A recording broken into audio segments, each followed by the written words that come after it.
મારું નામ ખીહડિયા એસવી અશોકભાઈ છે. હું ધોરણ 8 માં અભ્યાસ કરું છું. હું ઉર્જા બચાવો વિશે કંઈ કહેવા માંગુ છું તો તમે ધ્યાનથી સાંભળજો.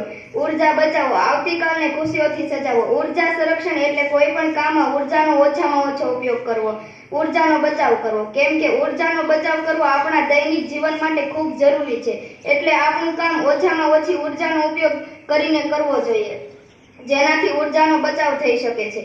આ ઉર્જા સંરક્ષણમાં વીજળીની બચત અને ઈંધણની બચત સામેલ છે. જેવું કે આજના સમયમાં લોકો પોતાની નજીકના સ્થળે જવા માટે પણ કારનો ઉપયોગ કરે છે, જેના માટે ઘણા બધા ઈંધણની જરૂર પડે છે.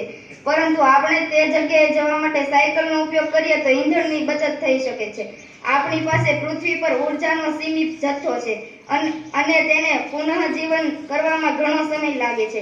એટલે આપણી ભાવિ પેઢીઓને ઉપલબ્ધ કરાવવા માટે ઉર્જા સંરક્ષણ એટલે કે ઉર્જાનો બચાવ કરવો જોઈએ. ઉર્જા સંરક્ષણ પર્યાવરણને વધારે સ્વસ્થ બનાવે છે, રાષ્ટ્રીય સુરક્ષા પ્રદાન કરે છે અને ભવિષ્યમાં ઉપયોગ માટે ઉર્જા બચાવે છે. તે અસામાન્ય જળવાયુ પરિવર્તનોને ઓછું કરવામાં પણ મદદ કરે છે અને અક્ષય ઉર્જા સંસાધનોનો ઉપયોગને પ્રોત્સાહન આપે છે. અસ્તુ.